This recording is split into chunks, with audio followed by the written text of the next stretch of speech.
Today, I'm going to show you how to make the easiest matzo ball soup for Passover. Now, the first thing we're going to do, and I've already done it, was wash my hands really, really well so that there are no germs going into our matzo ball soup and our matzo ball mixture. So you have to get a few things ready beforehand. You'll need a bowl, a fork, a measuring spoon and cup. You'll need some plastic wrap after, and if you have this on hand, perfect. Matzo ball mix. And we'll have some chicken stock, some carrots, some celery, onions, 2 eggs, some oil, and a little bit of parsley for garnishing for after. So let's get started on our matzo ball. Yes. So the first thing we're going to do is crack our eggs into this little bowl before we're putting it into the big bowl so that we don't have any shells.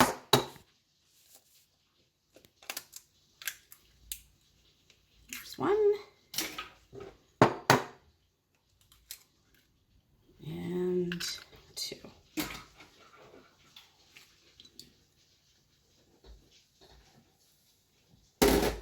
The next thing we need is 2 tablespoons of oil. I think you can use whatever kind of oil you like, but in my house, I like to cook with olive oil. And 2. Now, everybody says there are 2 kinds of matzo balls. The little ones like golf ball size that are really, really hard, and some people like those. But in my family, we like the bigger matzo ball that is light and fluffy. So that's the one I'm going to make today.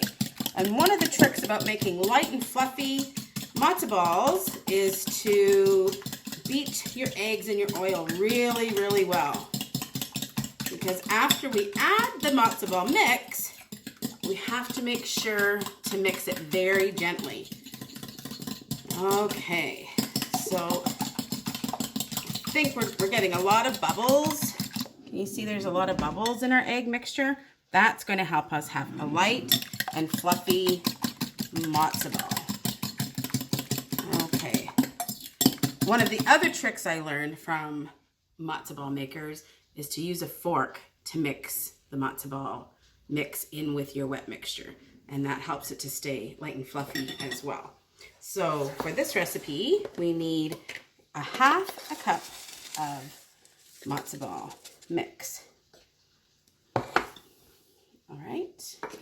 And remember, you might want to start mixing this really fast, but mix it slow so we can keep the air bubbles of the egg and the oil mixture so that we can have a light and fluffy matzo ball. So scrape the sides and lift up from the bottom. And you can see the matzo ball mix is starting to soak up all the egg and the oil.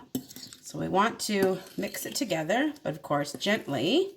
You can see it's almost all the way incorporated. Okay. All right. So now we have to play the waiting game. We have to put this mixture in the fridge and wait for about 15 to 20 minutes.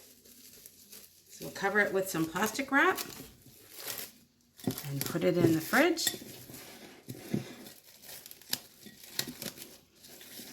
And I'll be back. Maybe while you're waiting, you can put your pot of water to boil on the stove. You might have to get an adult to help you because it might be heavy.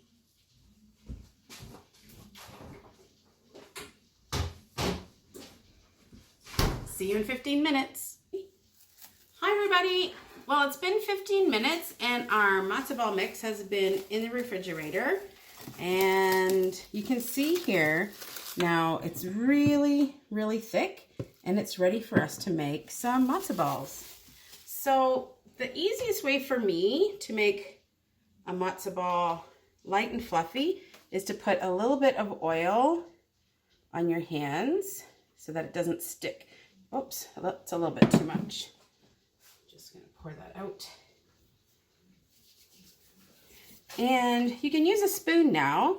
You want to take about 1 or 2 tablespoons and very lightly roll the matzo ball into, or the matzah into a ball. Remember, try not to squish it, just really lightly make them. And I'm going to put mine here on a plate. Now you might think, how is this going to be a great big matzo ball? Well, I'll tell you, when we cook it, they get to be twice the size. So we should probably get about 20 matzo balls out of here. So I'm just going to put all these matzo balls together and then we'll go to the next step.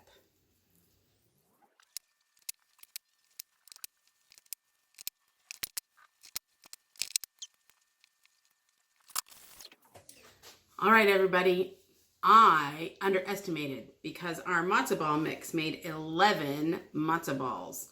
Maybe I was thinking I would double this up. That's okay. 11's still enough for me to have this week. All right, so let's take your matzo balls over to your pot of boiling water. So this is a place where you might want to get a grown-up, or maybe your bubby's visiting it with you, staying with you during this time of isolation. But if she's not, you can show her this afterwards. So I'm just going to put some salt into the water so that we could have a nice salty water to get started. And I'm going to veer into the water. They'll start to sink and then float up. So don't worry if they sink down to the bottom of the pot. They will rise up very shortly.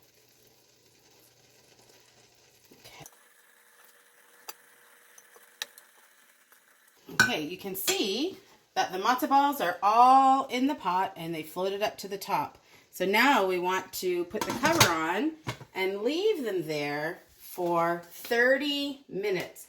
I'm going to turn the heat down on the pot so that it boils a little bit more gently. Now it's time to start our easy chicken soup. I don't have a chicken. I haven't gone to the grocery store for a while. So I really was just using what I had in the house. And what I had in the house was some chicken stock.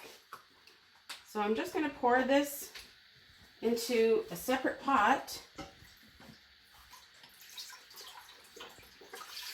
And you might wonder, Denise, why don't you just cook your matzo balls right inside this chicken stock?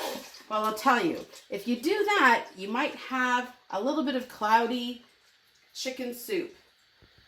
And it will still be delicious, but it looks much better if you cook your matzo balls separately and then add them into the broth afterwards. So this is what I like to put in my chicken stock. Some carrots, and you can cut them any way you like. I like to cut them into these little coins because I think they're fun to eat. So some carrots,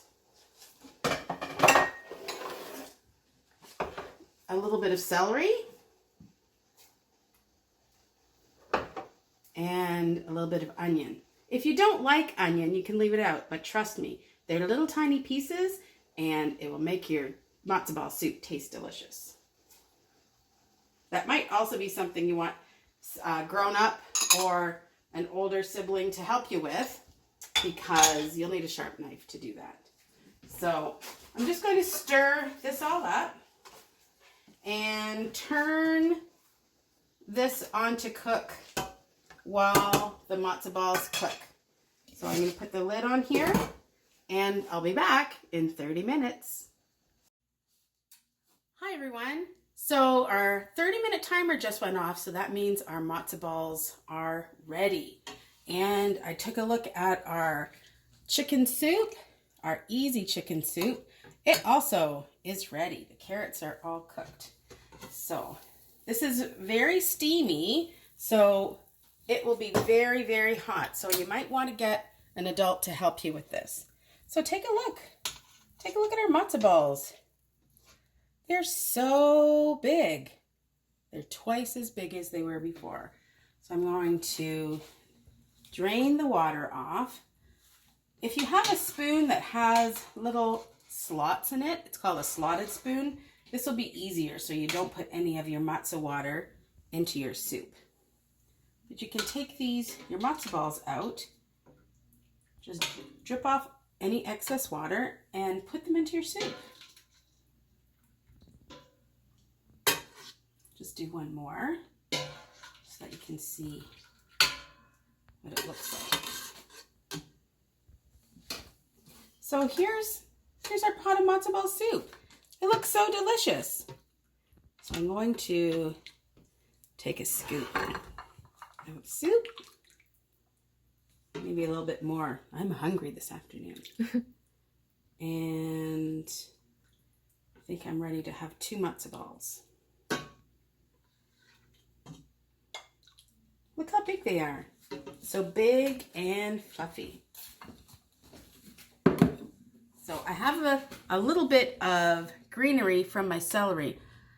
Sometimes I'll put parsley and sometimes I'll put chopped dill, but I don't have any of those things. So I'm just going to put a little bit of this greenery of the celery to garnish. Let's taste it.